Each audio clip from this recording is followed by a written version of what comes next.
like to attend a live comedy pop-up show, March 13th we'll be at Rush Street in Culver City, and March 21st we'll be at Malo in Silver Lake. For more information on these live shows, please visit our website, comedypopupla.com. All right, let's start the show. Hey, what's up, party people? This is comedian Ron G, and welcome to another episode of the Comedy Pop-Up Podcast. We got an awesome show with two special guests. I'm glad they're in the building today. First up, my man hosted George Lopez Party Bus. He made the Improv Wall of Fame. He's a DJ and a comedian. Ladies and gentlemen, show some love for DJ Cooch. What's up? What's up, guys? How's everyone? What up, I love Cooch? the facts. That's awesome. Look at this audience. Right. Paul is on today, man. Look, It's always a good day when Paul remembers to use the special effects button. Yeah. Thank you, Paul. Appreciate There's nothing better than hearing a million dead people applauding for hours and hours. Yeah. They might be dead people, too. Yeah. Oh, okay. You gonna add the bruh? That sounded creepy.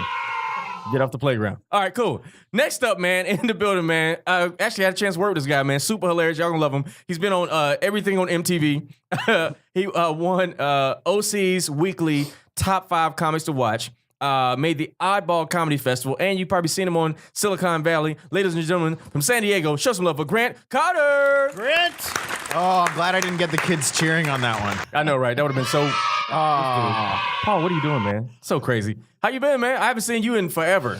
I know. Actually, I saw you a couple weeks ago at Bronson Bar. You killed it. Oh, you were in the shadows somewhere? Yeah, I was just hiding, lurking in the shadows. Did you perform that night, too? Nah, I was just creeping by with my friend. Oh, that was a good night, too, man. Dude, you killed it. That committee bit was funny as fuck. Thank you, bro. Still working on it, man. I'm just... real life.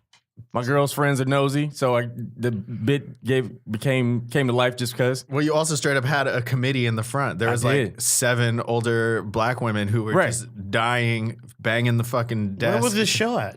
The Brunson Bar, which is on Brunson and like Sunset. Yeah. Right, not too far from Netflix. It's Was pretty it cool like spot. like a private gig or? No. It was just a cool. It's like a Thursday. I don't show curse, or but it's shit? called the Dope Ass Comedy Show. Oh. Would you say saying dope ass is cursing? I don't curse at all, so I try not to. Oh So shit! what I already about cussed like 9 a donkey? times. Yeah, that's an Is a ass. jack? But in general, I don't curse. But Okay. yeah, it's all good. All right. That was a weird moment for me. Anyway, Oh, Dope shit. Ass Comedy Show with Dave Hellum, which is a great comic out of Chicago. Shout out to Dave Hellum, man. Yeah, man, thank you. That means a lot, man. And you grew the stash out? I'm trying to. You've looked 12 since I've known you, and now you look like a grown man with the mustache. I had one, and it took me 45 days to grow it like dope. Bro, that thing's gonna take a year, dude. Dude, this is only a week, so it's like the shaving. That's a week? Yeah. You like a detective on Narcos. I look like I'm going through You got transition. Narcos detective mustache. It doesn't look that great. But it will in 45 days. Why the mustache though? Why? Well, because I got in a bad scooter accident and I didn't walk for 2 Wait, months. did you say a scooter A accident? scooter accident. Not motorcycle or... like a Vespa, not a Razor scooter. I'm not a little bitch. It was like, Okay, all right. it had gas That makes in it the better motor. as a Vespa. So Go this ahead. you going like, I'm gonna be a man. I need a mustache. Like, whoa, that. Get your motor running. Head out on the highway. Pull out your Vespa. Go ahead. Sorry. Blend that. How? Why? So I was performing on a cruise ship. We had a day off, and I rented a gets scooter, better. and I ate shit. My kneecap came off. I just spent 4 days. All the way off? All the way off. It's disgusting. Were you in Yeah, another it's country or something? Like Mexico? Yeah, I was or- in Mexico, in Cozumel. So I just spent Wow. 4 days in the hospital down there. The cruise left without me. And then it was like a 2-month recovery back home. So I just Damn, was bro. laying on my bed with my leg up, and I didn't shave. And then like one day I looked in the mirror and I was like, oh, fuck, I can grow a mustache. I'm keeping this thing. Right. And then I shaved it off because it did look kind of creepy. Like no girls were fucking with me with the mustache. Yeah. And then I shaved it. And then I was like, I look weird as fuck without the mustache. I need to bring it back. Bro, I have so many questions. So you rented a Vespa and did you hit something or you just... No, it had shitty brakes. So it was like this dude just on the side of the road was like, hey, come rent a scooter. And then so I was with another comic. That shit Mexican? Yeah. Like, okay, That cool. should have been the first sign. Yeah. A dude on the side of the road. Hey, come get the scooter. Anybody selling you something starts out their sentence with, hey, you need life insurance, hey. Well, he had this laminated piece of paper and it had like different pictures of scooters, and then he was just pointing to shit. And the taxi to the beach we wanted to go to was $35, but to rent the scooter was just $20 for all day. So Yeah. we're like, we'll each rent a scooter. Should have gone to the beach, bro. I know. That's all I wanted. All I wanted to do was beach go is to the beach. Awesome, dude. Right. I was just there last week in Cozumel. Oh my A god. week and a half ago, yeah. So we're like in the middle of nowhere, and the brakes didn't work, and I had my girlfriend on the back, and she was like moving around. did she get hurt and- too? Yeah, she got messed up too. She got Fudge. 14 stitches in her knee, and I got 32. What were you doing, bro? It just we have there was matching stitches. there Oh was my no God, we're brakes. cute. And there was no brakes, and I was trying to stop, and I couldn't stop for forever, and I kept going. So I tried to pull off into this like grass patch. Yeah. And then the grass patch turned into gravel, and then the gravel was like Did you sue? unshaky. Or can you not sue? What am I gonna sue him for? Bro. The scooter I crashed They're on? gonna give you the That doesn't scooter. have Yeah, they're gonna anything. give you What the are you scooter. gonna get him for? The laminate? Yeah. Like, you can't do nothing, dude. Give me the sign. No, give me the sign. Give me that sign is mine. Give me that. Oh, Use it as a man. menu or something. Yeah, that would have been such a coaster. struggle. But yeah, so that's why I grew the mustache. Because I was going to ask you who looked after you for 4 days in Mexico, but she was hurt too. She was hurt too, but not as bad. Like they were gonna let her go after they stitched her up, and then me, I had to wait in the hospital for like hours because the doctor was at a soccer game, so like nobody could do the Hilarious. surgery on me. What did they charge you Hilarious. at the hospital? $30 $35. $33,000. Jesus. Are you serious? Yeah, Through your insurance? Will it go in your dude. credit They, here? no, my insurance. They don't take Obamacare in Mexico. Just asking, that's what I'm asking. Dude, well, here's the thing. They like extorted me like a motherfucker. So I was like, my kneecap is off, and all they did was like put a towel over it and put me in this room and start loading me with pain pills because they couldn't do anything. So then before they did the surgery, they were like, yo, you need to do a deposit for this surgery. Jeez, man. But like the week before I was performing in Montana, I lost my credit card, so I only had my debit card. So then they were like, how much can you put on this? And I was like, how much do you need? And she was like, we need $6,000. And I was like, fuck, okay, you can do $6,000. So she charged it out of my debit. Then like I get out of the surgery, and then the next day, and they're like, oh, if you need to stay in the hospital, you have to do this, and then charge me another $6,000. And it was like all my cash going out. And then so when I left, then they hit me with another bill for like another $17,000. Did you cancel on the way out? No, but I'm not answering these weird calls from Akron, Ohio right now. Whoever you sold that debt to, Cozumel Medical Center. Dude, they got you, man. Jeez, that's so crazy, man. Dude, it was like, and then to like not perform for 2 months was like really shitty. And then now I'm just like getting back in the groove. Trying to get your swag back, yeah. Well, I'm glad And what you're about you, okay. man? So you travel all the world. You just said you were in Cozumel? Yeah, floating yeah. around at the beach? I'm doing cruise ships right now too, man. I'm Are doing, you DJing or are you performing? No, performing comedy. That's dope, man. Yeah, man. I'm DJing wise. I'm kind of like too busy now for it, man. Like like I still DJ. But you still got the for- DJ name. DJ Cooch, I know, but You're it's DJ just- Cooch, but you're a comedian. But Yeah. you don't DJ anymore because you're too busy with comedy. There's a couple black comics. Their names start DJ something. Why not? Why not me? I just kept it, man. It was just one of those. Black names people to always say. have nicknames. You're not. Their black. names are Darren Jones. And they There just you go. What if? abbreviate it. Yeah, Derek you know, Johnson. I'm Daniel. What if? no, I Da don't. Jose. Yeah. ¿Quién es Daniel? Da ¿Quién Jose. es, quién es Daniel? Don Julio. Don. There you go. Don Julio would work, bro. No, you know what? I've been doing carnival cruises right now. I'm doing carnival cruises once a month, because I want to be also in the I heard comedy that's circuit. really good money, man. It's yeah, life is good. Are you doing the 3 to 5 or you doing like the whole week? The week shows?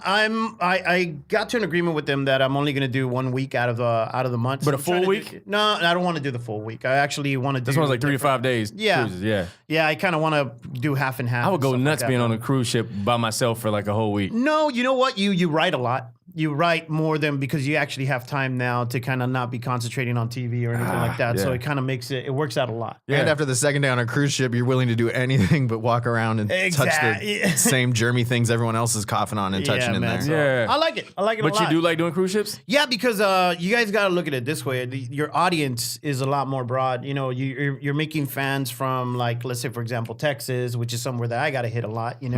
Miami, perfect example. I just did Miami or cruise ship from Miami, based out of Miami, and I'm already putting together a theater because I'm gonna go back up there. That's so dope, You know man. what I mean? So your audience is actually just growing Yeah. big time, and you learn because you might be funny in LA, you might be funny in New York and the East Coast, but you don't know how to do that center comedy. It's like doing Vegas almost. Vegas is Exactly. a very unique place. because you're performing for everybody. Yeah, if you perform for- regional, you will tank and you will stink up Vegas. I had a show a couple months back, and half of my audience was from Australia. Mm-hmm. You know what I mean? And the first day, I ain't gonna lie, I've been doing this for 15 years, and I struggled. You know what I mean? Then it's kind of like, Doing- okay, Bringing that your koala bear yeah, material. you got to start doing all that stuff. You got to understand. You got to vibe with them, man. So it's Yeah. kind of hard, but yeah, a lot. I like it a lot. And That's dope, man. It sounds like you travel a lot too. Is that a thing? You travel a lot? Yeah, I do travel. A You lot. prefer travel or you prefer performing in LA? I like it. I'm a single guy. I don't got responsibilities back home, so Yeah. I'm having fun.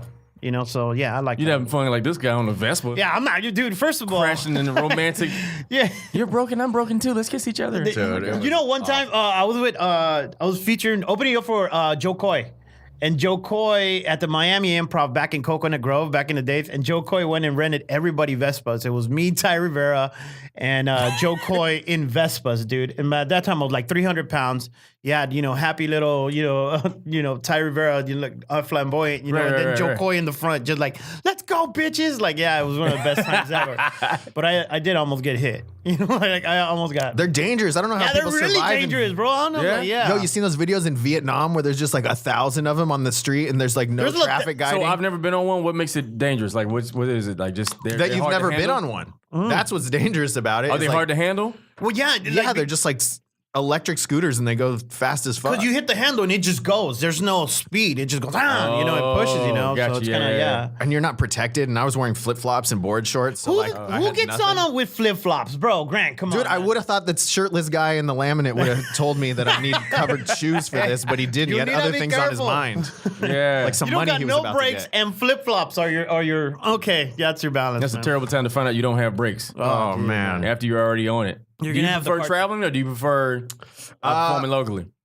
I love traveling. I think that's like one of the dopest parts about being a comic is you get to go to these new cities every weekend and like, you kind of have the same routine. It's like, all right, I get to this place. I'll go to the grocery store. I'll get my food for the weekend. I'll go to whatever the site to see is. I'll go to the mall. I'll creep around stores. I love it. But I also love being in LA and performing here because Absolutely agree. Do you like performing here more, Ron? Honestly, I just don't like. I want to travel when I can travel on my terms. Yeah. You know what I'm saying? Because before you're famous, I don't know if you open it up with, you perform with really big name comics, so you get treated a certain kind of way because you're with them. But I'm saying, but like, it's part of the process, right? I mean, I've never had that problem because I'm like, most cats wouldn't take me on the road with them, and I'm completely fine with that. But when I travel, I want to travel on my own terms. You know what I'm saying? Yeah, I can see it. You know what I'm saying? 'Cause 'Cause, Yeah, like, I feel like everybody at this table is like right there on the line of like, yeah, you're good, but we got to pay for the room, so You guys are $1,200 for you guys 19 in the same shows. situation and, right you know now, what I'm saying? I don't like that feeling. I'm like, yo, like this is how much I'm getting paid because I want to get paid because I'm leaving LA. Like I live a good life here and I make dope money here. You know what I'm saying? And that's the hard part about living in LA. People don't really make money in the city, but I do pretty well. I think it's the expand. Just the chance of being able to perform for people from all around and being able to connect with them is awesome to me. So it's a big lesson for me. Yeah, and it's a trade off too because once you're on the road too much, when pilot season comes, you can't audition because you're on the road. There's some comics that are so used to just can't being get on the road that they road can't money. come back home. Yeah, I don't like that feeling. I want it because I used to do colleges and I think we talked about that. I did like 100 colleges in 1 year, one college comic of the year, and I missed so many pilot seasons. And I was like, this doesn't feel good. Yeah, but being on TV and then going on the road makes a lot of difference. Yeah, it does. Versus big just time. being on the road and trying to build your fan base, and you know what I'm saying? It's just different. well, colleges are just kind of like money gigs. You do it to like to stay afloat and fuck around. What's the worst college gig you've ever done? Man, I got so many. Every single but the worst one, the one got that you were so like, many of 'em.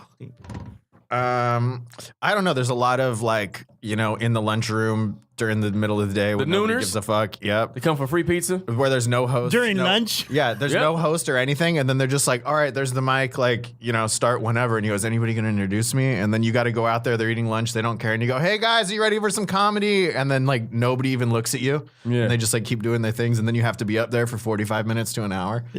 You announce yourself from behind the curtain with a corded mic. Oh, See the yeah. cord behind it. Are y'all ready for some comedy? You do the different voice. Are y'all ready for some comedy? Ladies and gentlemen, you might know him from Oh, doing your own credits is so bad.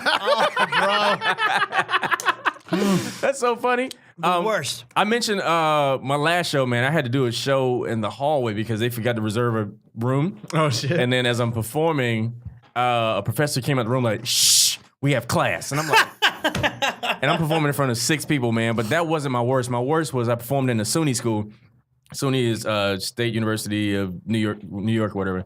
And I was late because I couldn't find direction. That's when we had what is it, a little TomTom? Oh, yeah. And I was trying the map wasn't on the TomTom, and I kept getting lost. And I finally got to the school, big room full of kids that's like from New York City, but they're like at the school on the outskirts, just hood kids. Like you can tell they like rough around the edges, and they was mad because I was late. And I get there, I'm performing. I'm like almost 40 minutes late. They stalling. They was like, Ron, go perform. And I'm performing. The microphone wasn't right, and then it went out when I was performing. And it's like a room full of like 100 kids with an attitude, and I'm trying to entertain. And while I'm trying to entertain, the microphone is out, and the people that can fix the microphone sitting there looking at me.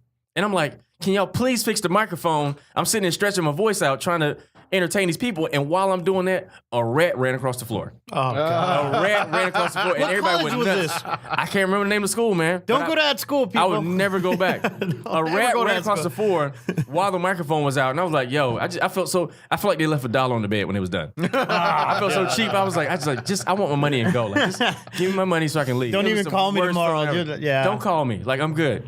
I'm gonna Uber myself home. My worst one was performing for 2 people. 2 people in a big hall. You could have did that in the car. Yeah, dude. It was literally like about a 400 like a road seater. trip. And it was A 400 in seater Iowa. with 2 people? Yeah, a college. The sound guy and the 400 seater. security? No, dude, just 2 students right there. And one of the students was, they told me, we have ESL coming in, like we have a program, and this and that. I'm like, so a lot of Latino, they were really happy because it's in Iowa, what I mean? They're like, Right. And they're like, we have some Latinos that are going to be here, but it was raining actually really bad. Right. Only 2 people showed up. And the one foreign person was Indian. You know what I mean? Like, get together, like that guy. And I was like, okay, That's cool. a pretty good accent. And it was just like so, dude. I went out and I was like, "What's up?" And you hear, You hear echo? Because the other guy didn't know he was supposed to applaud there at that moment. That's how foreign he was? So, yeah. Live entertainment is new to him? And I sit there and I'm like, all right, sold out show, guys, and then and I literally just sat in the corner of the stage. And I told these guys to walk in there and sit down with me, and we had a conversation. Bro, it's like you guys had an 45 intervention or something. Yeah, dude, it was. Right. I go, ask me whatever you guys want to ask, because And it's crazy because college students, they've never been to a show before, so they don't know how protocol. to react. Oh, no. They don't know protocol. They don't know you can't talk out, or when you ask somebody a question, you don't want to answer. Yeah, exactly. You know what I'm saying? They you answer for real. Like, no, you don't really answer. I'm just saying that to set up my joke. I don't need you to. Colleges are so brutal now. Like the kids are so sensitive and like Right. hyper aware, and it's like they don't even want to laugh at anything, and you can't say anything. Like I got in trouble at one. Where was it? I think it was Notre Dame, and I pointed to someone in the crowd, just like jokingly. I go like, this dude knows what I'm saying. Like I just looked. It was like someone looked just like me, and it was a girl. And like then I got in trouble for calling her a dude, and it was like fuck, you can't. I don't even know. Right. She was handsome. Like it's your fault. Yeah. I did a show in a cafeteria, and there was a guy walking around with a trench coat on the whole show. And I was like, Did yo, you think, nobody this is gonna it? say Yo, this is suspect. This is the one. I said, nobody's gonna say anything about this guy in the trench coat. Oh, because it'll hurt his feelings. And they got mad at me because he was autistic, and I didn't know that. Oh. I'm like, how was I supposed to know that? He has a trench coat on. Yeah. I'm the only black dude in the school. He walking around through the lunchroom, and y'all mad at me? Really? Yeah. This is what we doing? Yo, you ever see that video? It's Charlie Murphy was performing at a college, and he's like bombing, and he's like, the kids are fucking yelling at him, and it's like rowdy as fuck. And he just takes the check out of his pocket that the college paid him and fucking like rips it up, and he goes, I'm done, and just like walks away. 'Cause he didn't, like, Yeah, I complete remember his that. time. May you rest in peace. That's a man. baller move. Yeah, Right. I wouldn't rip the check up. yeah. we would have kept. I would definitely be like, I'm done. I'm done. I'm done. I'm out, guys. That's so funny. Get the fuck. I actually I performed at a Penn State school too, and this dude tried to fight me while I was on stage. And people were recording the whole time. Why? I'm like, y'all gonna watch this happen? I did a joke about a pastor or something. I joke, I'm like impersonating the pastor in the South or whatever. And he was like, man, you gonna talk about God like that? And I was like, what? And he got serious. Like, it was a big theater. And he came on the stage and it was slowly happening. He was coming toward me, and I had the microphone in my hand, getting ready to hit him. And I'm like, y'all just gonna record? And it happened for like a good 10 minutes. And I was like, what? Nobody And did then- anything. Nobody, like the staff did They're just recording. And then the staff finally came out and like, yo, he does that every time. And I'm like, he does this every time. Why did you stop him? Yeah, why not? It was just weird. I'm like, why would y'all just watch that happen? It was just like, yeah, so I'm kind of overdoing colleges. I don't mind. Yeah, I do. I'm good. Maybe one college a year now. I don't really even like doing Yeah. anything, like that. Unless You like got it's to the fight on the cruise ship? huh? No, not at all. The cruise ship actually for me, I've been blessed on it where the biggest thing I'm getting is just like your style's not something that we've seen before. Yeah. Because I guess a lot of comics get caught up in the hey, what do you think about the food and da da da. And Oh, yeah. I don't do nothing. I do me and that's it. Go to cruise ship prison. Yeah, exactly. Get in a fight, go to cruise ship prison. My parents go on a group of cruises because they're like pretty white trash, and they love it. Like they go like and they just eat at the buffet all day, and they always ask me if I know the comedian. And there's some comics like that's all they do, you know? Yeah, Right. I've met people that never even heard of, and they're like, "Yeah, I've been doing it for X amount of time," and I'm like, "What?" Like I hope this is not disrespectful, but I heard that that's the retirement plan for comedians. for some. That's what I was told. You know what? I mean, That's a pretty sweet retirement though. Say you I'll do tell you like that right now. 25 years in Hollywood, and then you're like, fuck it, dude, I'm just traveling the yeah, world. yeah. You're talking to It's like somebody. what Vegas was a long time ago. Yeah, You retire, you're talking to somebody that's making $5K a week. Yeah. You know, well, what kind of retire? I mean, that's a good retirement. The thing to me is like, you could get caught up. You know, it's like that one. Yeah, you see comics that are there and that's all they do. Good for them. That's cool. It keeps them working, especially now when you got this young world going. You know, you got. I don't do social media. I do cruise ships. Yeah, you know what I mean. And I get it, but at the same time, like it all depends how much you want to get out of it. I love doing what I'm doing because I'm learning, and a lot of these comedians on there, I've learned a lot from them. Where they're like, "Whoa, you had to come up and come up with your sets and do whatever," you know. So yeah, I mean, I got respect for all of them, man. Yeah, I hear your accent. Are you bilingual? Yeah. Yeah? So you perform in Spanish as well? Is that a thing? I've done, I got into comedy in doing my first set ever by accident was opening up for this guy that like Frank Sinatra who passed away, Juan Gabriel. And he was like Frank Sinatra? He was like, you know who Juan Gabriel is, right, Paul? Yeah. All right, there's this guy who was like Frank Sinatra, but he was gay. And his name is Juan Gabriel. And back at Universal Studios, like I said, I'm the DJ.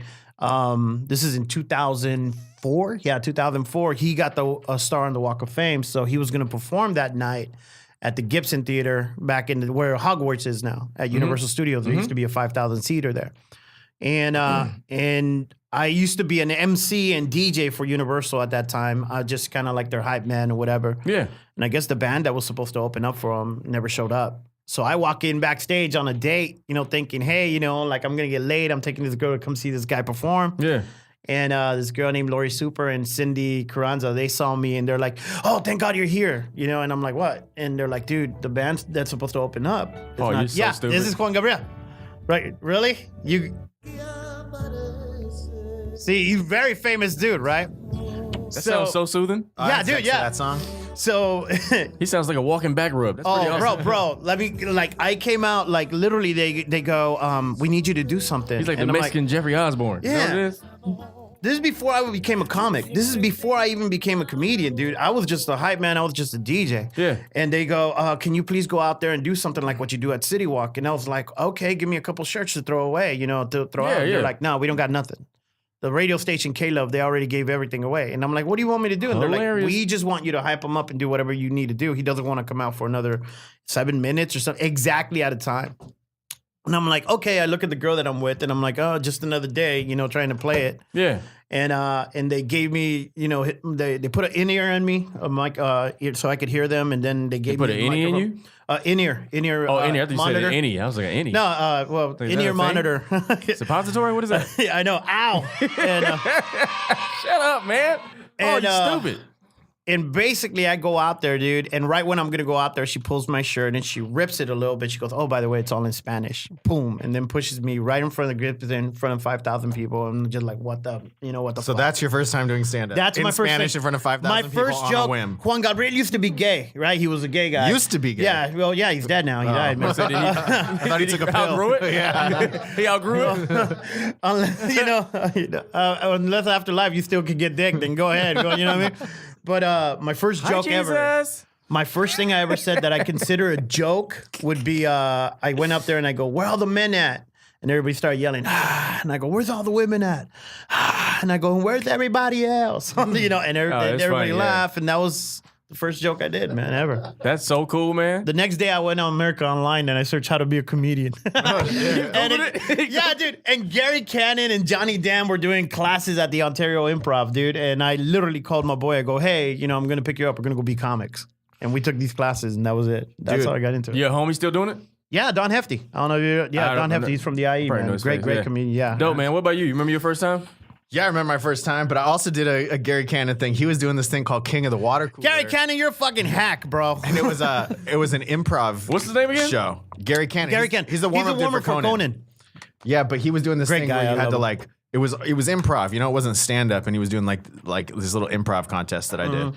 But my first time was at this place in Huntington Beach called Martini Blues, and it was this like little karaoke kind of dive bar place, and I just went and did stand-up. And did you just try it out just to try it out, or you just? No. I mean, I told the story before, but I guess long story short is like I was like banging this chick, and I went to anything for pussy, bro. Yeah, that's what happens. And then I went to a comedy show for my friend's birthday, and one of the comics was like getting heckled on stage, and he was like, "You think you can do better? Get your ass up here." And my friends were like, "Grant, go do it, go do it, go do it." I didn't do it. But I was like drunk and I told the girl, I just did stand up and I was so funny. So I knew I had to do it to make up for that lie. Right. So then I just started doing stand up. Dope, man. And another thing I've noticed about you too, I think since I met you on the set of Jerks with Cameras on MTV. You always have you're really good at improv and like on the spot stuff. Have you always how'd you wind up in that? Because you wound up doing something else. I can't remember what it was too. You and I were auditioning for something and it was the same thing. It was like a hidden camera.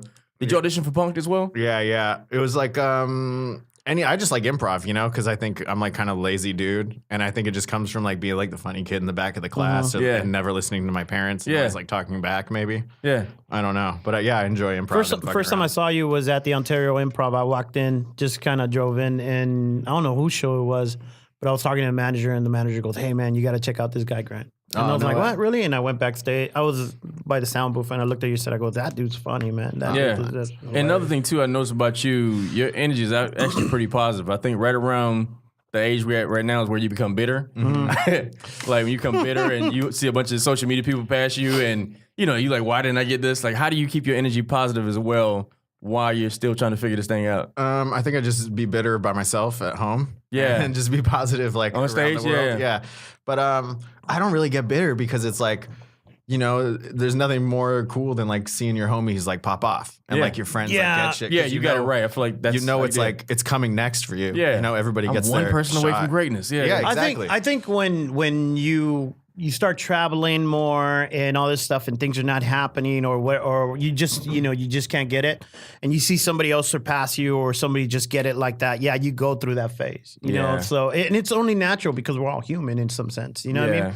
Like if you work with somebody and you're like, yo, why is he doing it? Well, what is he doing different? And compare yourself to that person, what I mean? And some people are just blessed. It just happens and good for them. Don't show your bitterness to your audience and your people see it. And also just the industry knows it. Yeah. Like I've known a lot of comics that I'm like, dude, they're like, oh, I remember one dude when I got the Lopez thing a long time ago.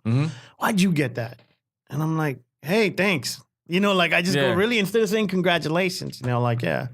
I got to work with Angela Johnson when she started off, and then YouTube was barely starting.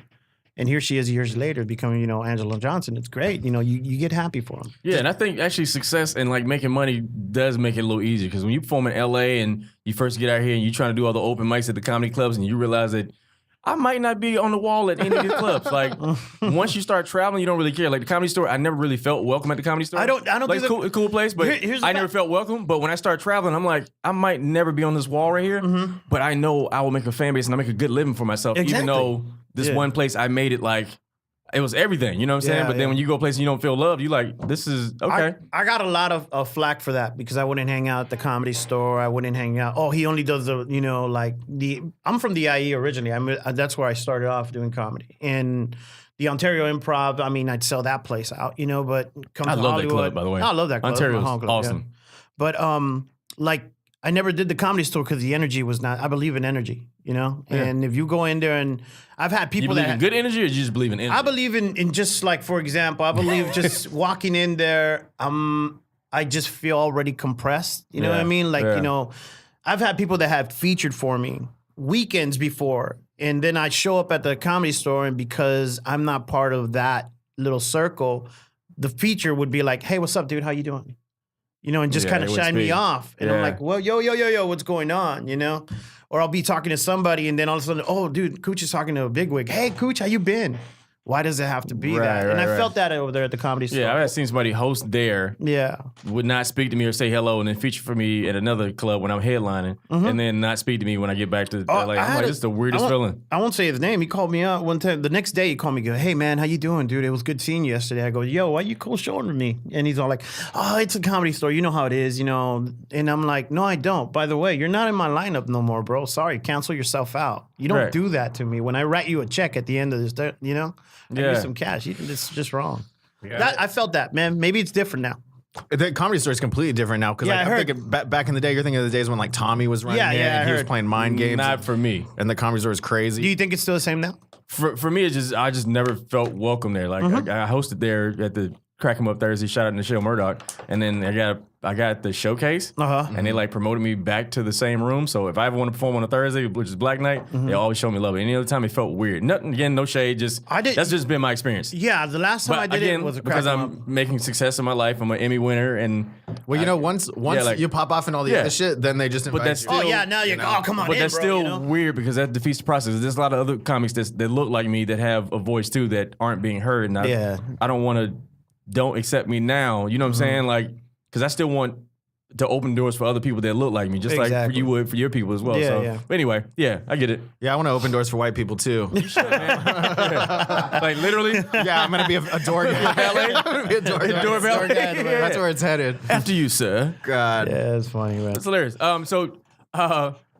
Which one do you love more? You love comedy more or DJ more, or it just depends? Like, I think you equally love both. I equally love both, but I think I'm having more fun with comedy now. You know, like, yo, man, I'm a lot older now. I've been DJing for over 22 years, I think, you know? Yeah. And I've gotten to the point where I've traveled, I've done, overseas, I've done the raves and everything like that, and I've partied my ass off in my own time. So I think that's why the transition from DJ to comedian was so easy for me, because it's the same thing. You go over there and you start off at the beginning, you're trying to do a set. Yeah. You're trying to get accepted into the nightclubs and you're trying to make a name for yourself. So it was the same thing, and the transition was great. Now I'm at a point where I'm talking about me and I get to let people know who I really am. Yeah. You know what I mean? So I think being a comedian, it's just to be able to make a bunch of people have a great time if you're a good guy and you convince them, and they might have had a shitty day. You know what I mean? Yeah. And you, for those 20 minutes you were up on stage, the hour you were up on stage, you made them forget. Yeah. You know, I've had people come up to me like, yo, my mom died yesterday. Thank you. I needed this. You know what I mean? Absolutely. You know what I mean? That's like a big thing. You know, like, yo, man, or to have complete strangers that would tell you, yo, you know, like, yo, I've never heard of you, but I can't wait to listen to you again. Yeah. I can't wait to go see you again. You know, And I feel like you're one of the people that actually get it, because you're a DJ and you're a comic. You have the ability to change people's moods. I always tell people I'm a walking icebreaker. I walk into a room. If you don't laugh at me, I always say something's wrong with you. Like, yeah, exactly. Like you got sewage in your soul and you're broken on the inside. If you don't laugh at me, but I see DJs who like, I'm going to the club and everybody go sit down. And I'm like, how does that make you feel good as a DJ when everybody's sitting down, when you have the power to make everybody in the room feel a certain kind of way? Like if you put on Michael Jackson, everybody will instantly think about their childhood and have a good time. Yeah, like, why would you ever be selfish and play stuff you want to hear, knowing that people are going to sit down? You know what I'm saying? Jazzy Jeff, he was doing an interview recently, and I saw it online where they were asking him, what do you think about the new programs now, this thing called Serato, where there's a sync button. You no longer mix. You no longer have to do it. There's a machine that does it for you. You know what I mean? You just stand there and you press the sync.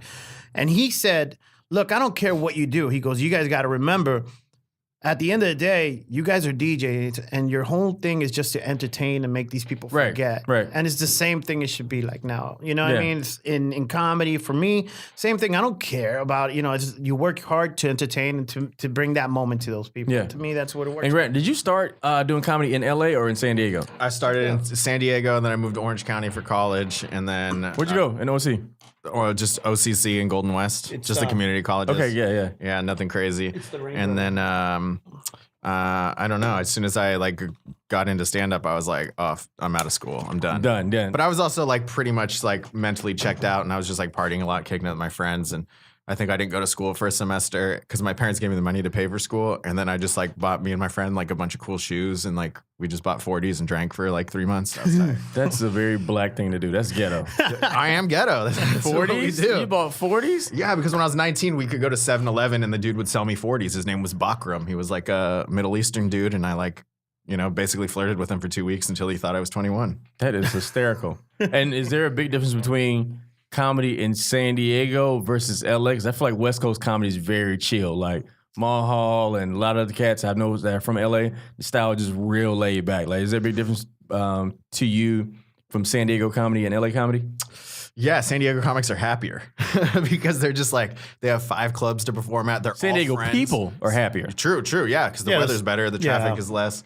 But I think San Diego comics, they're just all friends and shit. Where here it's like there's so many comics that you can't help but be cliquey, and like you got your homies here. But San Diego, there's maybe like 60, 70 comics. I don't know. Yeah. Is it something weird because the city's so beautiful and so much stuff to do, and everybody looks like they either model or used to model? Is it distracting to like grow up in a city like or start doing comedy in a place like that? Nah, because like you don't care when you start, you know, you just like think you're the best and will like perform for anybody, and you have like that fake like confidence kind of, or that like new excitement where you're just willing to like do anything. Like I performed on a boat in San Diego once, and I like bombed real bad, and then you couldn't get off the boat for 2 hours. You know? So you're just there with the audience, like, Yeah, hey, you're just like there with them, and that would have been the worst. Go bomb and sit in the bleachers. Yeah, just like, dude, I did a show. It was like a talent show in a taco shop. And they just had like this wireless mic, and I was the only comic, and I went and started like roasting people, and some guy like threw a salsa on me. But I like that kind of stuff. You go, that's exciting. Like I want more of this, but now I don't want that now. Yeah, not now as an adult. And so you were also on the TV show Silicon Valley. Yeah, one tiny little. What was that like? That show was actually a really dope show. Yeah, I mean it was tight. I got like cut out, so.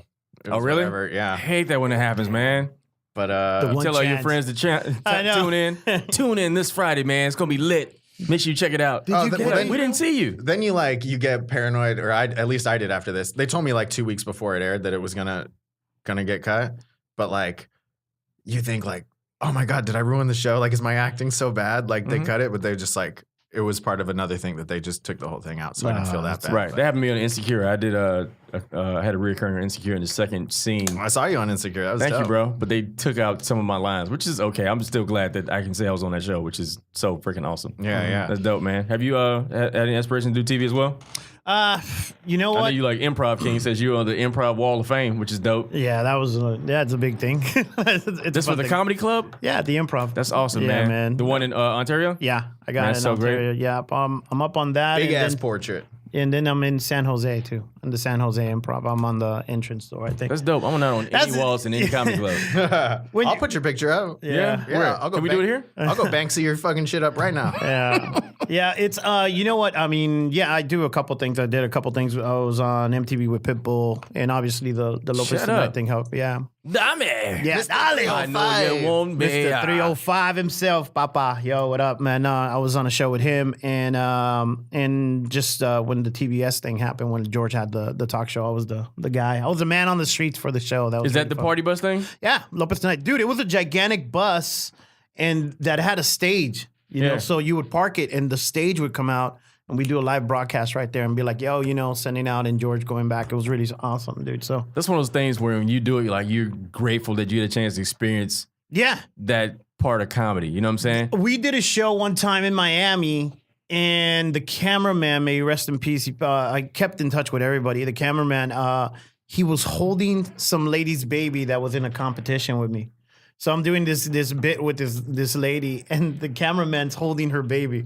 And I'll never forget that. Like things like that, you know, Right. just those crazy moments. But I like the fact that sometimes you have little nuggets. I call it God winking at you, where you perform and you have like the most amazing moment. Because most of your comedy career in the beginning, like you get treated like trash. yeah, And then you have a moment where you on set, like when I booked this pilot for Nickelodeon, and just the audition process just freaking sucks in general. You know what I'm saying? You pour your heart out, you spend money on coaching, and then they're like, thank you. And then they give it to somebody else because they're friends with somebody else. And you're like, this sucks. But once you get chosen to be a part of a pilot or something like that, and the way they treat you is like so freaking special, you're like, wow, this is why people become dicks when they finally get on, because you've been treated for trash for like 20 years and you finally become the lead in the TV show. You're like, oh, okay, this is what it feels like. Like, yeah. you got your own trailer. They treat you right. If you want snacks or whatever you ask for, they'll get it for you. And this is a very unique feeling. And I feel like it's dope to have those moments in your career that keep you from, like I said earlier, becoming better. Yeah, I think it's a little, that totally happens, especially with like actors, because it's like I don't know why people would like grow up wanting to be an actor, maybe, or I don't know. Yeah, I do, because you want to be famous and the art or whatever. But I always feel like comics are like better at handling fame, because it takes 10, 15 years of just bullshit before you get that level of fame that you've already just like been sitting in the back of a comedy club for years just talking shit, like drinking, smoking cigarettes or whatever people do. Right. That like, so when you get famous and money, you still live like that, but you just got like a fatter bankroll. LA is the most humbling place on the planet. Nobody knows. All my friends like, man, I should move out to LA, man. What is it like? I'm like, I can't describe to you what it's like living in LA. There's no right amount of money. There's no right amount of anything. Exactly. You just got to come. When you know you're supposed to be here, you just got to come. Yeah. And you got thousands of comedians here, and you're like, what makes me any different? And you got to figure that thing out. Dude, my friend just moved here from New York, and he's like, like this is like everybody in LA knows this, but he's like, dude, what the fuck is up with people in LA? They always want to make plans with you, but then nobody ever follows through. I go, yeah, that's like a normal LA. thing. That's like an LA thing. For Hey, dude, we got to get together, Dude, man. we're going to go hike tomorrow at 4. man. Yeah, it's like 3:50. He didn't text me. He goes, yeah, because it's not happening. The last time I saw you, what was it? A comedy pop-up, Comedy right? We pop-up. did, yeah. And I go, yo, we got to hang out one day. Yeah. It's a classic LA thing. I mean, it took like 3 months, but we're here. Yeah, we're Hell fucking we're here, bro. We're here. And we with made coffee. it. Yeah. Yeah. With coffee, yeah. I got people that owe me coffee for 10 years now. Or hey man, I'm gonna come to your show soon. I'm like, don't put that pressure on yourself. Just show up when you come. Oh, dude, I don't even talk to people. People go, when are you performing next? I go, I got a website. Like, I don't know. Right, just follow me on Instagram. Yeah, I just follow my Instagram. Well, that sounds rude to say. Like, when people have asked me that a bunch, that'll be my answer. But regular people, I'd be like, oh, yeah, I'm at this place tonight. Oh, you mean like somebody personal? Yeah, because it's always like people you know but don't really hang out with. Those are the ones that are always like, dude, I got it. You're doing big thing. I got to see you, man. And you go, yeah, whatever, man. Just, I tell you what's happening to me now too. Like, you ever see people only in one location, and when you see them outside that location, you don't recognize them, all the time. and they get mad at you because like, oh, you don't remember me? I'm Yeah. like, You go, you're out of context right now, bro. You're at the store. You don't have your Starbucks. I get on cursed out uniform. at least 2-3 times a week because, you know, people see you at the comedy show and they'll say hello and they think that's a connection. To me, you know, like this moment right now, like I will never forget either one of you because I'm like, we're having a conversation. Yeah, we're but having a moment. People think hello I is, lock the lock. You oh, know? that's my boy, Ron G, my Yeah, boy. And I'm yeah. like, I don't know who you are. You know what I'm saying? Like, it's a weird thing. Dude, I kind of had this like weird realization. Like, I leave the house in the mornings, like, and I look like shit. Like, I just wear basketball shorts and like you know, like slides, and I'll go to the store and I just 40 got a ounce in hoodie your on. hand? No 40. Okay. But you know, I just like kind of just like go do my errands or whatever. And then I realized like so many people see you out in LA, like have seen you on shows that you don't know about. And I realized this till I was like on Bumble, and every girl was like, "Oh, I saw you perform," and then I just delete. I saw you perform, delete, because I don't want. You know what I mean? Have you ever Like, gotten anonymous. recognized? Yeah, a couple times, but it's like never by like the demographic you want. No, I've gotten recognized like a couple times. That's kind of exciting. On the cruise ship? Like, oh, you No. got I got recognized like cruise ship guy, aren't you? being at a store one time, and some lady like came up to me. She goes, "My daughter got me into your comedy. I watched you on YouTube," and then I was like, "What?" I was Great like, feeling, right? Yeah, it was like cool, man. It was like, Yeah. yeah, that was an awesome little moment for me. You know? You mentioned something earlier that reminds me of how much I love comedy, man. I remember doing this writing workshop, and this older gentleman in the back, he was like, "You a comedian, right?" I'm like, "Yeah." He's like, "Man, I can't tell you how much your comedy means to me." He said, "Man, I just went through my wife passed," and he's like, "Man, I was just sitting in the house depressed, man, and it was the you know, the lights were off and the TV was on, and I heard this little voice, this fast talking dude, and dude, that's like the hardest I laughed in my life when my wife died, man. People like, need you- it. And it's like, you don't know it. Like, you don't think twice about it. Or when a kid tell you that you're his favorite comic. And I'm like, I'm your favorite comic? Like, I ain't even got started. I just got started. Yeah. I just started doing this. I'm your favorite? Really? But it's a really great feeling, too. We take for granted, like, I know this is gonna sound cheesy, man, but Bring the cheese. I'm lactose. bring the cheese. Like we're so caught up on trying to be famous or trying to be the next one and stuff. We forget the real reason why we're doing it. You What's know the what real I mean? reason? The real reason is to be happy, letting people know who you are. Self-gratification. Self-gratification in the sense of you're changing somebody's life in a way, even if it's for a I moment. think you give them a little hope. I won't say change life, but you actually give them a little hope, man. Yeah, you never know, like you exactly, said, you know. you never know what people are going through. And that one moment they forget about their life. and Yeah, like, there you go. Oh, especially like my stuff is very vulnerable. And people hear my set like, man, I've been through that too. Or my dad drank too. Or man, I had heartbreak too. Like, One of wow, the- that's crazy. One of the jokes I'm doing right now on my set is about me from last year because I almost died last year. I got really sick. You know, I had got some On the brain Vespa? disease. No, I wasn't on a Vespa. I got some infection and my brain got swollen like 20%. Jeez, man. Literally, like I was in the hospital for 2 months. Yeah, had to learn how I to want to walk ask you, again. did you die? For some reason, I just want to ask you. I'm here. But I talk about it, and it's a real hard joke because like it's so emotional in some sense. And I've literally been on stage where I see the faces and I see some women crying, Yeah. like, tearing up, you know. Yeah. And then you got to bring them back immediately. Of so, course. So it's just that opening up where you open yourself enough to be like, yo, I'm just like you guys. Mm-hmm. I just decided to talk and let you guys know who I am. You know what I mean? People need that. People need that reminder of like, hey, we're gonna be okay at the end of the day. You know what I Absolutely. mean? So I like that. We hope dealers, man. We sell some hope, man. Hope dealers. I like that. That's it. I'm a hope dealer. I don't know what I'm slinging up there now.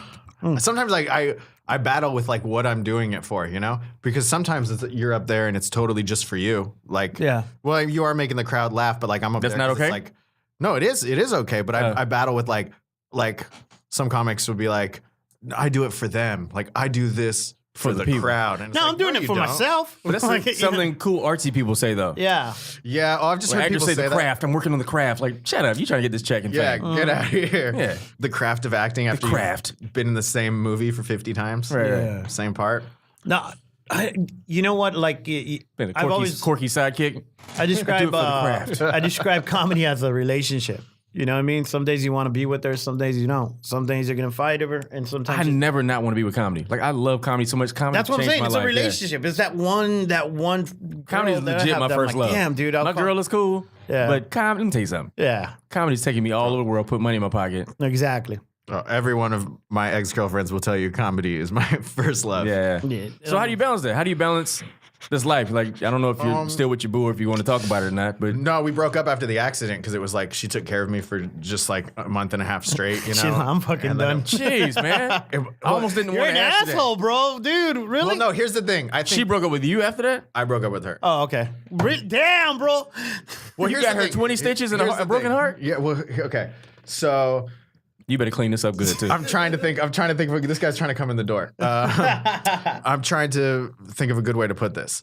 So I think I was talking to my friend about it, and I always say like there's a big difference between I don't know your guys' backgrounds, but within ours and when we were having the conversation, it's like when somebody loves me or wants to like just like maybe just loves Self-sabotaging? me or something. Yeah, my defense is like push him away, and I think that's just what I did with her. And you pushed away a girl who It's took that care si- of you when you lost your kneecap. Yeah, but I paid for all her medical bills, so I felt like there was a good trade-off. It's that Sam And I don't Smith. think I would have crashed a scooter if she wasn't on the back.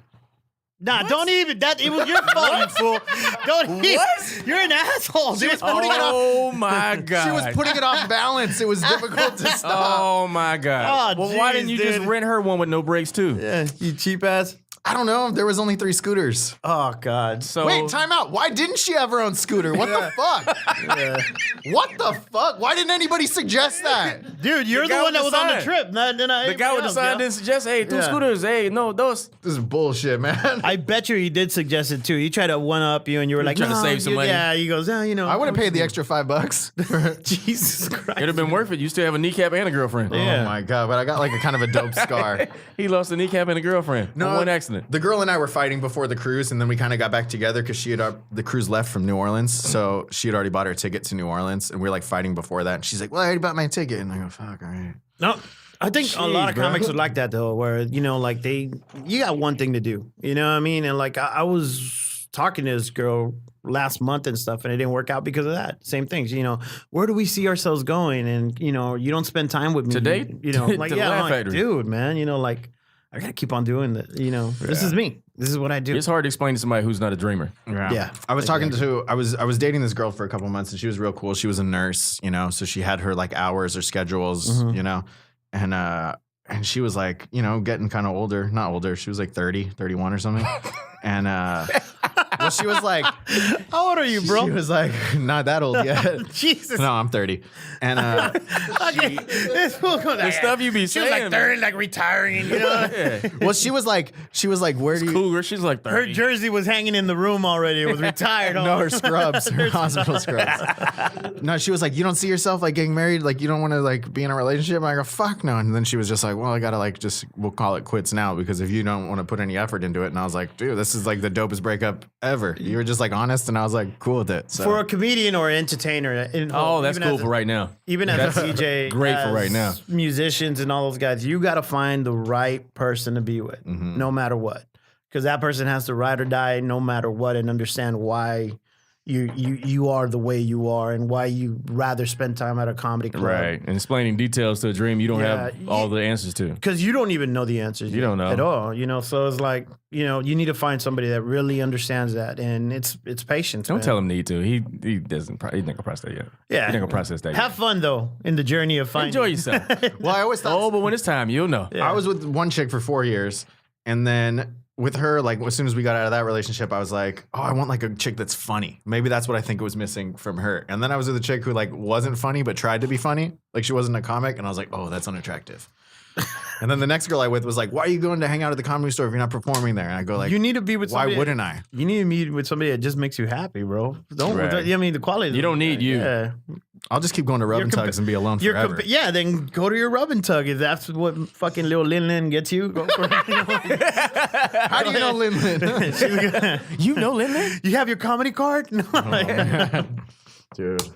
One more stamp and the 9th's free. Yeah, but you want to make a statement about why you do comedy. Yeah. You just gonna say, I did it for me, and you made a statement about your girl and breaking up with her, but you never finished your point. Oh, my point was, I don't even remember now. I think the point Why was, you felt bad about doing it for you. Self-gratification. You made a comment about oh yeah. Well, some people will go like, I do it for them, but it's like, to me, it's very selfish. You know, I'm addicted to the laughter. I love being on stage. I love like creating a joke or telling a funny story. I love like all the work that goes into your performance, and I love hanging out. Just everything about comedy. I love hearing like a fucking new take on a subject I've never heard before. I love how like each of us are like funny in our own ways, you know, and we'll never do anything the same. And, Exactly. And I just think that's so much better than like living with a girl. I don't know. Do you guys think right now with comedy being, you know, all the internet and everything like that, a lot of YouTube stars trying to do comedy? No, I'm just playing. All right. Do you guys think it's at a weird kind of like a hiatus type thing? No, it's just you know? evolved. It's just a different thing. Stand-up comedy will always be stand-up comedy. Yeah. And no matter how many followers you got, you're not getting a Netflix special unless you get on stage. And getting on stage requires a lot of work, time, effort, and sacrifice in order to do that. So stand-up will always be stand-up. But again, success might look different with the internet. You know what I'm saying? Because having those followers will get you into rooms and opportunities that you wouldn't get by just doing stand-up because you have followers and people will hire you like, hey, you're trash as an actor, but you have 1 million followers and we kind of need this to sell this movie because we know it's trash too. So we'll give you this we're going to give you this little role right here. over this comedian who has acting chops because you have 1 million followers and we need you to promote. We need you to make sure you promote this movie to help us. So, I mean, it's just what it is. It just changed and evolves. Like when we first started doing comedy, you know, it was about you get a late night show and your career changes. You do a late night performance and your life changes. Now it's like a late night performance is a pat on the shoulder. Like, hey, I saw you on Conan. Great job, man. High five. Cool. Not even they saw you. They scroll through Facebook and see someone else posted your video. They go, oh, you did Conan. Yeah. All right. Yeah, cool. Yeah, that high 5 minutes means nothing. So, you know, now we live in a time you have to be good at so much other stuff. Like I do writing, voiceovers, acting, like so much other cool stuff to make money versus like just doing stand-up. Yeah.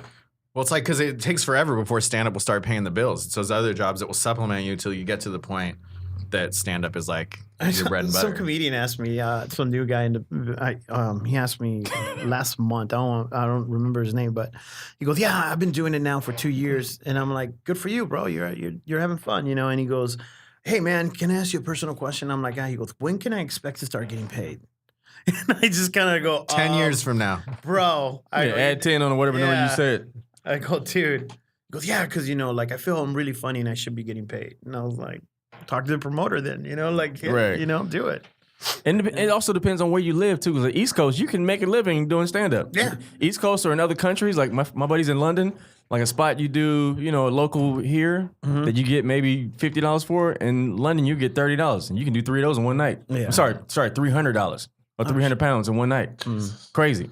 And think about all the comics that you'll never know their names, but are just like work in the middle of the country, like killing it, making like $100,000 a year doing like, you know, the B clubs and selling their merch. I met comedians and on these cruises. Selling beer coasters. beer cozies and cozies, cozies and t-shirts. Shirts with a punchline on them. Dude, I heard a story. Actually, I got 2 shirts with punchlines. I just saw this on it was on the HBO show Crashing, but I had heard this story years before. It was this comic from the Bay Area, and somehow he bought, like, you know, on Hollywood Boulevard, you can buy all this bullshit t-shirts. Like, and this shirt was like, no stressed for best dressed, or like some bullshit slogan on it. Had nothing to do with his comedy.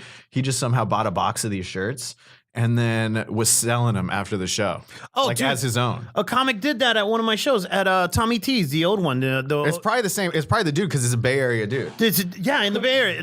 He did it at my show. I had him open up the show, and he had 4 shirts, and they were those shirts that you buy in the Bay, like, you know, like the McDonald ones, you know, and had nothing to do with his act, you know. And I was already pissed because I'm like, yo, why is the opener selling shirts at my headline show? You know what I mean? And then all of a sudden I was like, okay. Nobody wants to buy your shit because they got like a cool McDonald's I have shirt. one shirt. I have one shirt that we sell. Golden State Warriors. Yeah. Like, fuck yeah, I love this Golden fool State. had Squad. I remember That's the town. It was a McDonald's. It was one was a McDonald's, but it was like some joke on it and stuff. And I was like, and then the feature told me like, hey, It's actually Cooch, brilliant, by the way. I'm sorry. none of those shirts are from his jokes. And I go, why is he selling them? He goes, I don't know. Because he needs money, I shit you not.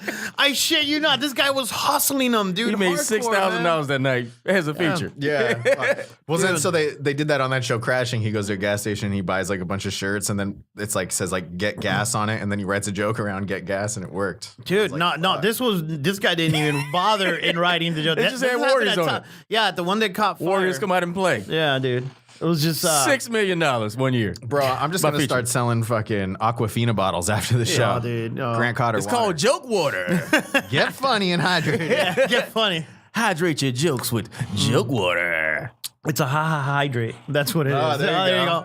Ha hydrate. That's pretty brilliant. I'm not gonna lie. That Yeah, was there- freaking awesome, man. Wait until a comedy club starts doing that, and they call it. I'm Ha Ha actually, dude, Hydrate I Water. shit you not. I've been thinking, sitting here looking at these damn coasters all day, and I'm like, yo, man, how about when I headline shows, I have a DJ Cooch coaster that says at DJ Cooch. They can follow me, and they just look at it. I'm So like, funny. So I heard you mention something before we got started. You mentioned you performed at a prison? yeah. Yeah? Tell me about it. Yeah, I just did, it was my first show in January, man, and the warden, man, God bless him, great guy, Mike, man. He, You said Mike? his name is Mike. Oh, He you told me said to call Mike, it, like we know who Mike is. Oh, he just this guy, dude. It's Warden cool Mike. Yeah, Warden Mike. But it's this place somewhere around over there in the Sacramento area, and I guess the warden was trying to put together a show for all the inmates that have been doing good and reducing their sentence, and actually just going. Prisons offer a lot of programs, and to. That way you can better yourself by the time you get out. You know how to read, you know how to, you got something behind it, and you're not just going back to the old stuff. And I guess he just put together this whole gigantic show for 110 inmates, which I believe 27 were doing life in prison. But he did this, brought them all dinner. You got them ribs, steak, Really? fish. I want to Dude, go to jail. I shit you not. Tight, dude. I shit Steak in you a not, comedy man. show? Yeah. Yeah, and he got. He's a really good everybody- warden. Yeah, in my head, I saw exactly. some prison being completely different. Dude, and I went up I there. thought he eat crackers and water every day. Bro, that's one of those. I had one of those moments that night. You know what we were talking about when you get an audience person that tells you. This dude, I don't remember his name, that came up to me. His brother comes up to me and goes, hey, man. He goes, I've been here. He goes, I have served over 5 years here in this prison, and hands down, today is the best day I've ever had in prison. And I was like, man, dude, yo, that was like cool. I hugged Yeah. him, but then at the same time, I'm like, oh, you probably killed somebody. Like, I don't know. Yeah, some guy's like, dude, you're so fucking funny. I murdered everybody in my family and everybody I love, but your comedy is what connects to me. Oh, dude, man, yeah, but it was an experience. Comedy got to be way better than shower rape any day. I was so I'm like, I was supposed to do 45 minutes. I did an hour because I just didn't want to get off. Because I knew it was gonna end for those guys, and those guys. was there ever an awkward moment where you realized certain subjects you shouldn't talk about? Oh no, I didn't let go. Yeah, you open with, I didn't- anybody here like grass? No. Anybody like going outside? How about them parks? How about them parts? Don't you hate it when you're at the beach and you're the only one there? You ever have your cell phone and you like texting people, right? I did tell a guy at one moment, this old gentleman. I mean, because half of them were they're doing life. They're old, and I go, dude, I go, how you doing? What's the cell phone? I called him a prospector. I go, how you doing, prospector? And everybody's laughing at him. And I go, you should see what pussy looks like now. It's totally different.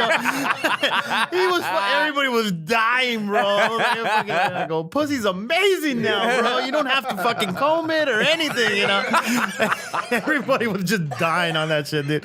Oh, man. It's stupid. The I actually did a 1840s. show. I did a show like that one time, man. With Michael Collier. It was a prison show as well. It's like I guess there's a prison near what's the name of that area? Off the end of 110. Oh, God, I don't know. So, Silmar? No.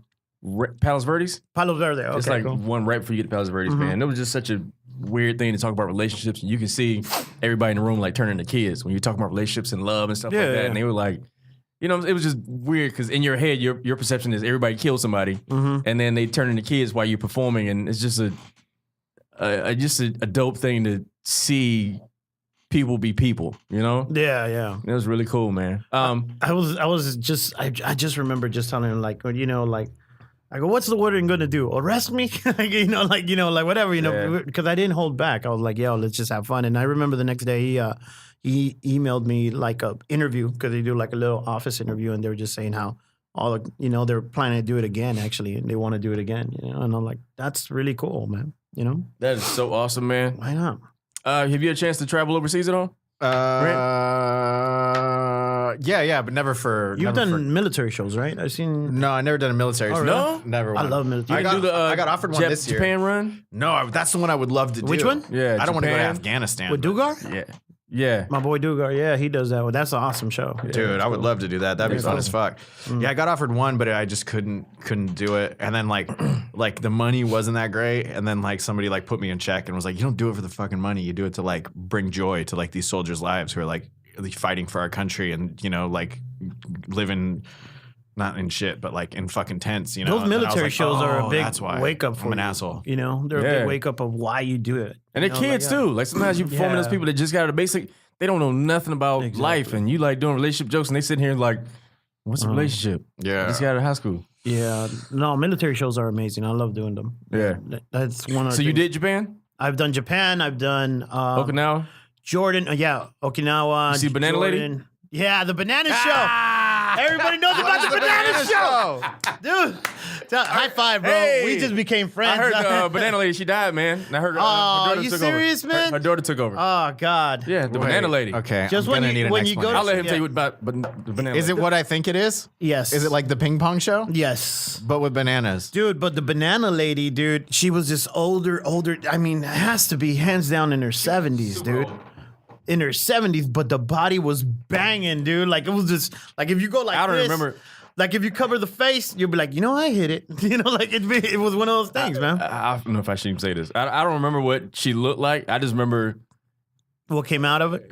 yeah, because it sounded like a coin machine. Like the slot machine. Like, Okay, wait. Are we talking about multiple bananas coming out? Oh, dude, it was entertaining. The Banana Lady. Yeah, it was the Banana Lady. Look them up, man. And she's on a military base? No. Like, man. in downtown Okinawa, in this area where all the You need a tour nightclubs are guide. at and stuff like that, there's a special place you go to, and there's a show, kind of Like like a red light district You kind of. remember that Godfather 2? What was it? 2, right? Where Johnny Ola takes Fredo, Al Pacino's brother, to this show, and it's like this can show, and it's like hidden in the back, and there's some women doing it. Same exact shit, but there's a lot of bananas involved. All right, that's it, man, and lots of protein. Stupid. You know what I mean? Just it was awesome though, Oh, man. man. All right. Stupid. You What's gotta go your- see the Banana Lady. Did you go clubbing? I did. I went. We got drunk, and when you're in a military show, like there's people that are in charge of you, right? So we got really. We just went to a club, and it was like hip hop.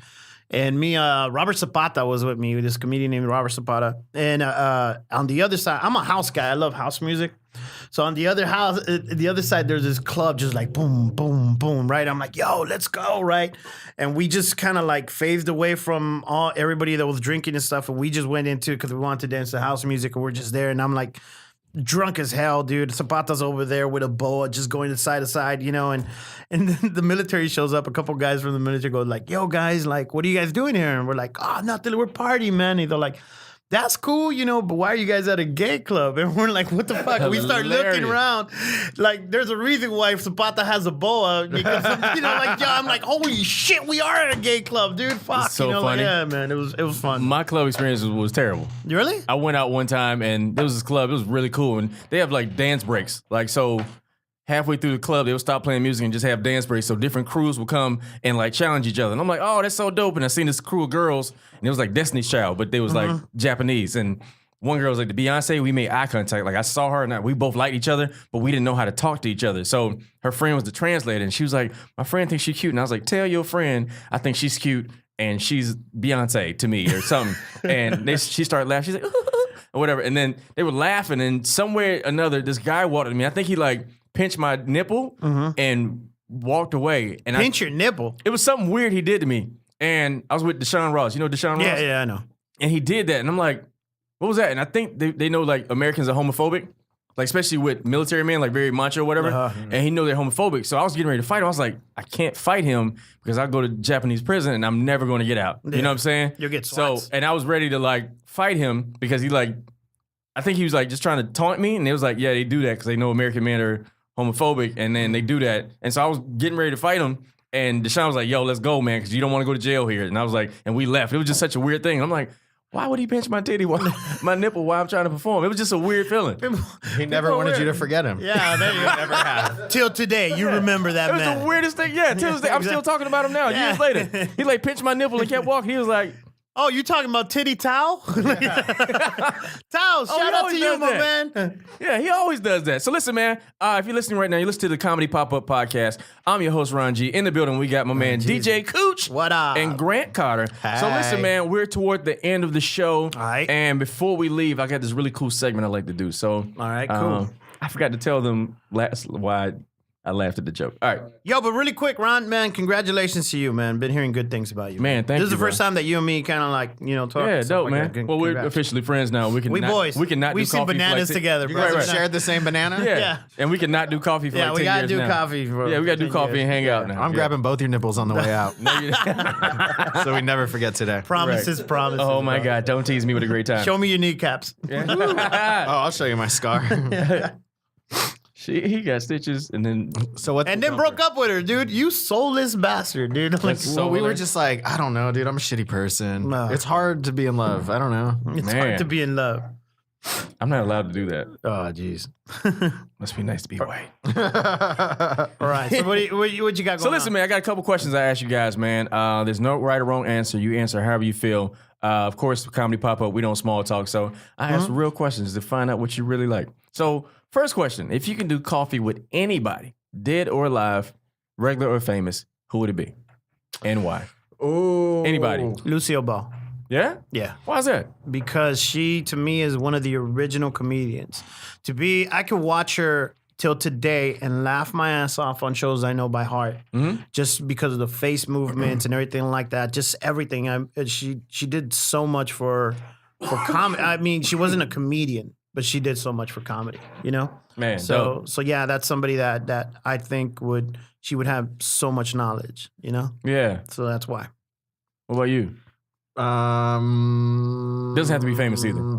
I don't know why this came to my head, but this is crazy. I'd probably say the Pharaoh Akhenaten, because he was married to Nefertiti. He was King Tut's dad. He knew how all the shit in ancient Egypt was built, and he was just like a cool dude. You're just trying to mingle with Black Panther, the movie. Right.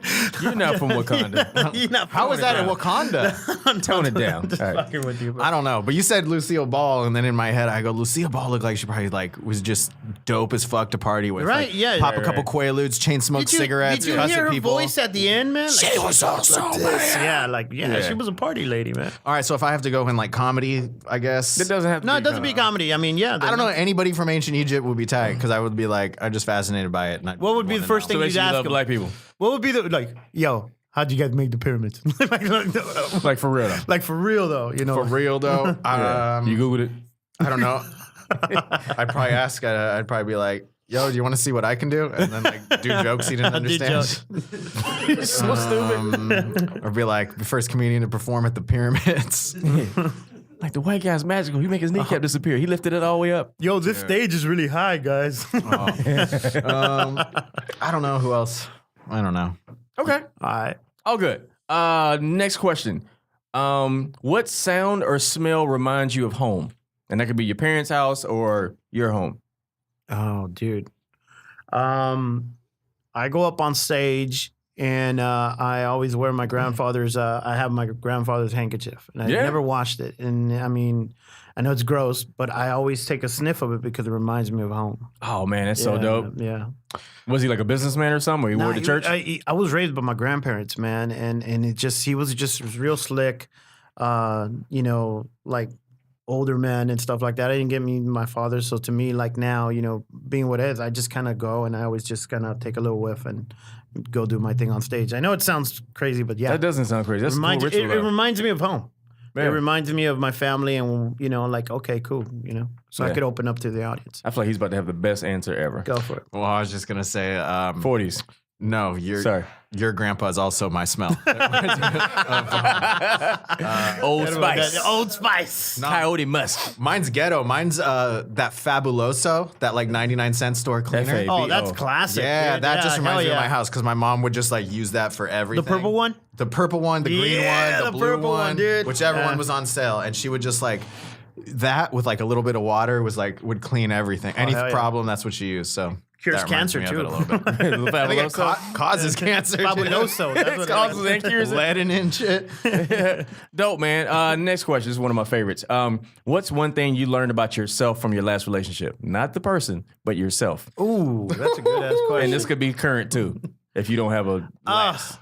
Well, I feel like we've covered what I've learned about myself from the last relationship. Get 2 scooters. Yeah, 2 scooters.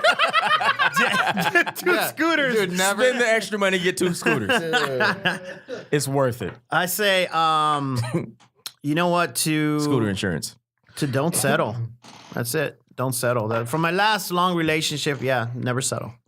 Never be just satisfied. Whatever. Nobody's putting into the relationship. Walk the fuck away. Yeah. Simple as that. And I would learn that I'm probably pretty selfish when it comes to a relationship because, like, I think my time is more important than maybe, like, she'll be like, let's go have drinks with my friends or something. And I hope go, every woman "No, in the I'm world gonna- listens to this podcast. I'm going to. Nah, somebody's not going to listen. I don't know. Yeah. Use somebody's lesson. Yeah. Yeah, just. Oh, you know what? No, because there's going to be a girl that's going to listen to Grant Cotter and be like, I could change him. I guarantee you. But he's going to be her lesson. Yeah. I'm going to be the one. Ladies, if you need a lesson, come hit me up because Call me I will. lesson. I will let you know I will what learn it's like. you. I will learn you. You hear me? ABCs and everything, girl. Like, I got you. Yeah, but again, that's okay to be like that until you're ready. When you're ready, then you know. Just don't lie to women in the meantime. Don't lie, just be honest. No, I'm at the point in life where I don't have to lie to women anymore. Like back when I was a teenager and like younger in my 20s, like everything I said was a lie to like try to hook up with a girl. Now I just am like honest. Isn't it? I like Honesty is the best way. Now that life is good for Yeah. me, you know, in the sense of like, financially and, you know, everything now, I'm like, yeah, I'm honest as fuck. I'm like, You want to get married? No. yeah. Cool. So, Yeah. you're paying for this meal, my Dude, when I meet a girl, I open with, yo, I'm poor, I got medical debt, I got an ugly scar on my knee and a bad mustache. You want to fuck? Like, game Damn, over. dude. No, I've never bars. done that. Yeah, I've Lower never done that. expectations. Right. And I drink 40s as a kid. You get an album, bro. Dude, I'm gonna go to jail and then Cooch is gonna perform for me. And he's gonna be like, is that Grant? Is that Grant Carter? I go, yo, Vagina's way better on the outside. can I Is get a that guest Grant spot? Carter with a thicker mustache? What the fuck? Let me see your knee. Oh my God, it is him. He'll be like, can you come up here? But the guy my cellmate won't let me leave. Yeah. Why is his cellmate pinching his nipples? The callbacks is amazing. Oh, that's hilarious, man. So listen, man, thank you guys for both joining another episode of the Comedy Pop-Up Podcast. Before we leave, man, is there any advice you want to give somebody who's listening right now who wants to do comedy, thinking about doing comedy, or might want to try comedy, or just got started in comedy? Ooh, good question. Yeah. I think it's probably the same advice everybody will give because there's only really like 2 things you can do to like get good at stand-up. It's get on stage every night and write every day and keep going. Never let anybody tell you no. Everyone will tell you no, of course, but you got to power through it and then just keep doing stand-up and never give up. Two scooters. I was talking to Paul yesterday. I saw you last night, and I gave you some advice. My advice is study as much comedy as you can, from vaudeville all the way to now. I mean, go all the way to Lenny Bruce, all right? And when you laugh really loud, pause it and understand what was the concept that made you laugh. Why did you laugh? Because that's going to help you develop on your own act. And also just compare yourself to everybody and be like, what am I bringing different to the table? Which is a great question, you know? You want to find your identity, who you want to be in front of your audience. So I think that's a big question. Obviously, get up as many times as you can, work on your craft, do your thing. Yeah. But find out who you are on that journey, straight up. And when you study these people, do not use their material. Don't use the material. Don't ever Don't use use their anybody's material. material. Maybe mannerisms until you figure out your own thing. Yeah. Maybe. Yeah. What I mean by that is like, study people in the act of the joke, of the beauty of creating. Structure. Yeah, exactly. The structure of a joke. Study that, but don't ever imitate people. Don't ever, because that's not really you. You know. Yeah, I used to do this bit where I would smash cantaloupes on stage, and then this other dude was like, "I got something similar to that," and so I just stopped doing it. Dude, when I started doing comedy, man, I used to look up to like Mencia and all those guys, and I caught myself a bunch of times like really like, "Hey, what up?" And like, dude, man, you know what I mean? Like, yeah, might as well just be like, blah blah blah, like, you really, dude, really, dog, you know what I mean? So yeah, like, you're gonna. If you're new to it, you're going to imitate people that you like. You're going to think that that's what comedy is to you. And that's a fact. Everybody goes through that little thing. But as long as you can catch yourself and fucking walk away from it, you'll be fine. Absolutely, because you don't want the streets to tell you that you stole somebody's joke. That's not what You're want. going to have 20 comics to say, hey, you know that joke where you say the? I say that. Like, you really? Right. Yeah, like, oh, really? Now you fell off a Vespa too? Yeah, really? yeah. Really? Vespa bit? Let me see your scar. Really? Yeah. So listen, man, thank you two guys for joining us again, you, man. bro. Before we wrap up, one more question. How can we contact you and what do you have coming up? Oh, okay. Grant, you go first. You can contact me with the internet or phone. Not a phone, but like The internet. Yeah, That's what just- old people say. check out my website, grantcotter.com. Hit me up on Twitter, Instagram. Spell your name, please, just in case. GrantCotter. Mine's easy. At DJ Cooch. DJ Cooch. Everything. Instagram, Twitter, the whole shebang. Now what? What's the new one? Vero too? Now that What is that? It's like a new Instagram for older ass people. I'm done. I'm done with it, man. Yeah. But yeah, everything's at DJ Cooch. Coming up, I'm gonna be in Ontario Improv, headlining the Improv. I would love to do that show one day. Yeah, dude. What to Ontario Improv? Yeah. If you're hosting a show, I would love to do What you want? Ontario. All right, cool. Hit me up, man. Give my number before, man. I'll hook you up, man. No doubt. We'll hang out and do coffee too. We'll do it. See, now we're making plans, bro. That's a good thing. Then after that, I'm going to be going back on a cruise, and then I'm doing the Dirty in Las Vegas. I'll be up there. Oh, yeah, and also on the 11th, I'm with Paul Rodriguez in East LA doing a great-ass show. So, Paul Rodriguez. Just check my website and tells you where I'm going to be at. So awesome, man. And then I'm Comedian Ron G. I'm your host. Please follow me, Comedian Ron G, on everything. Comedian RONG. I'll be shooting my Comedy Central special at the end of March. Also, I host every Sunday at the world famous Laugh Factory, the Chocolate Sundays comedy show.